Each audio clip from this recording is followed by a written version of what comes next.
I have spent 38 years in the wine trade, and I can tell you that the most important thing about a good bottle is not what it says on the label. The label tells you the chateau, the vintage, the appellation. What it cannot tell you is what the wine actually is, what it has kept, quietly, through all the years of waiting in the dark. You only learn that when someone opens it. I have watched rooms go still at that discovery more times than I can count. Men who knew everything about wine finding themselves without a single word for what was in the glass. I thought I had seen every variety of that silence. I had not. The dinner at Aldermere House took place on a Thursday evening in October, and I had been invited by my old client Peter Caulfield, whose family had been members of the club for 3 generations. Aldermere is a private dining room in the old sense, paneled walls, portraits of men nobody now remembers, a table that seats 14 with some comfort and 16 at a push. The occasion was a dinner in honor of a visiting concert pianist, a man named Harlan Voss, who had been performing at the city's autumn festival and whom Caulfield admired with the particular fervor of a man who knows very little about music but knows what he likes.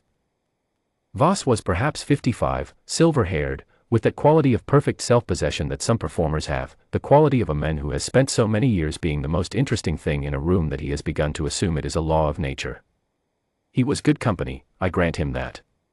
He told stories about the great halls of Europe with the ease of a man who has told them many times and knows exactly where the laughs go. The food was excellent. The Burgundy was better than the label had led me to expect. I sat 3 places to the left of Voss, between Caulfield's brother-in-law and a retired judge whose name I have since forgotten, and I was enjoying myself in the mild, unhurried way one enjoys good food among agreeable strangers. The woman who served us that evening was named Margot. I learned her surname only afterward. I knew her that night simply as the woman who refilled the glasses with perfect timing and set down the dishes without a sound and moved around the table with the particular unhurriedness of someone who has done the same thing so many times that it has become a kind of precision. She had been at Aldermere for 11 years, I was told later. She was in her early 40s, I would have said, dark-haired, plain-dressed in the club's black uniform, with the calm face of a woman who has learned to make herself easy to overlook. The Bosendorfer was in the corner. It had always been in the corner, according to Caulfield, a handsome old instrument, kept tuned out of courtesy to the room, though in 30 years of dinners he said he had never once heard anyone play it. It sat there in the candlelight with the fallboard down, like a piece of furniture that has made its peace with being decorative. Voss noticed it after the main course. He turned in his chair and looked at it with the professional interest of a man assessing a horse, and then he turned back to the table and said something about the make and the probable vintage of the instrument, and everyone nodded because he was the authority. Then he reached a hand across the table, not to anyone specifically, in that way that people reach when they mean to encompass the general situation, and he said, "You there." He was looking at Margot, who was at that moment setting down a small dish near my right shoulder. "You, sit down and play us something." He said it with the benevolent largesse of a man conferring a small treat. "Something simple. Something suited to you." Margot looked at him. I watched her do it. The look lasted perhaps 2 seconds and contained, as far as I could read it, neither offense nor eagerness. She set the dish down, straightened, and then she looked at the Bosendorfer in the corner.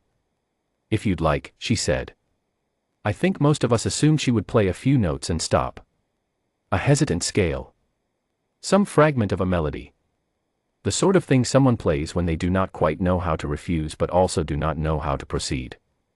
Voss had already turned back to his neighbor and resumed some thread of conversation. The table was mid-sentence in 4 different directions. Margot walked to the Bosendorfer. She reached down and turned the bench adjustment a single turn, the motion of a person who knows immediately that the bench is a half-inch too low and knows by how much to correct it. She lifted the fallboard. She sat for a moment with her hands in her lap, not performing this stillness, simply occupied by something interior. Then she placed her hands on the keys.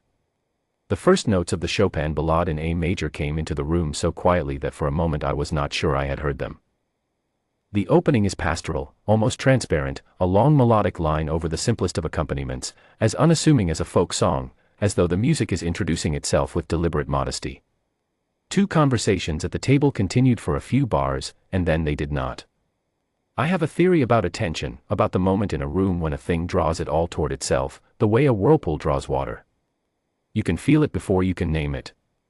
The room at Aldermere began doing that somewhere in the first minute. I felt the judge to my left shift almost imperceptibly in his chair. I saw Caulfield's brother-in-law set down his fork without looking at it. I watched Harlan Voss turn, mid-word, mid-sentence, to face the corner. She was playing entirely from memory, eyes open and focused on the middle distance, her posture easy, not the exaggerated ease of someone performing ease, but the natural, functional ease of someone who has sat at a piano 10,000 times and has no reason to be otherwise. Her hands moved with a quietness that I can only compare to the way a skilled craftsman's hands move, no excess, no display, everything going toward the work. The ballade is deceptive. That is the word I was given afterward by the woman behind me. The opening, she told me, gives nothing away. It sounds, at first, like a very beautiful and relatively simple piece. What it is, underneath that civility, is something of an entirely different order. The pastoral opening thread turns, and develops, and arrives somewhere that the opening gave no indication of, and to play the whole of it, from the innocence of those first bars to the controlled violence of the final pages, requires something that is not merely facility. It requires, she said, the capacity to hold both things at once, the simplicity and what lies beneath it. The apparent artlessness and the absolute mastery. I could not have said this while she played. I could only watch the table.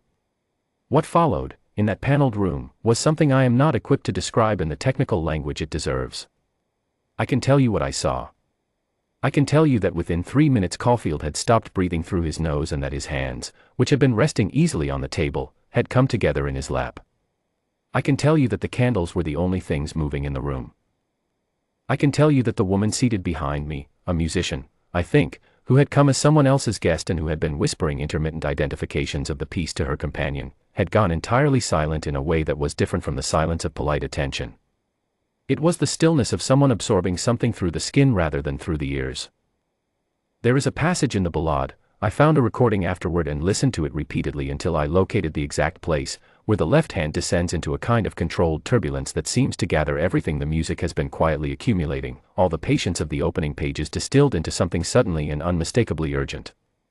When Margot reached that passage, I watched Harlan Voss's wine glass, which he had raised halfway to his mouth some 30 seconds earlier, remain there, suspended and unreached, while his eyes stayed fixed on the corner of the room, for longer than I would have believed a man could hold a glass without noticing it. He set it down without drinking. He did not notice he had done so. His chin had lifted slightly. His expression had changed in a way I could not name precisely. It was not wonder, and it was not admiration, or not only those things. It was the face of a man receiving a correction he had not anticipated and found himself unable to dispute. Beside me, the retired judge, a man of considerable self-possession, trained by long professional habit to receive almost any information without perceptible reaction, pressed his lips together once, and then his hand came up very quietly and covered his mouth, and stayed there. To my right, Caulfield's brother-in-law had turned fully in his chair so that he faced the corner directly, both hands flat on the tablecloth, leaning forward in a way that suggested he was not aware of leaning. 2 places further along, a woman I did not know had stopped making any attempt to conceal that she was weeping. She did not seem embarrassed by this. She did not seem to notice. I learned some of what I needed to know about Margot from the club's manager afterward, a careful man named Pelham who had worked at Aldermere for 20 years and who told me, over a glass of something fortifying in the small office beyond the kitchen, that Margot Fenley had studied at a conservatoire in this city for 3 years in her early 20s. That her mother had become gravely ill during the 3rd year. That she had come home at the end of the spring term, intending to return in September, and that September had not arrived in the way she had planned, and the 3 years had become permanent, and the conservatoire had become the name of something she did not speak of. That she had been playing, alone, before service, on the Thursday mornings when the dining room was empty and the Bosendorfer sat with its fallboard down in the corner, for all 11 of her years at Aldermere. Every Thursday. The fallboard down again by 9, when the kitchen staff arrived. That evening in October was the first time, Pelham said quietly, that she had played for anyone since her mother died, 12 years before. He said it without drama, the way you say a fact that has weight but does not require ornamentation. I sat with it for a moment, there in his small office with its ledgers and its smell of polish, and I thought about what it costs a person to keep something intact across 12 years of silence, and whether the keeping of it is its own kind of devotion. I did not know any of this while she played. I knew only what the music told me, which is to say I knew nothing technically and everything that mattered.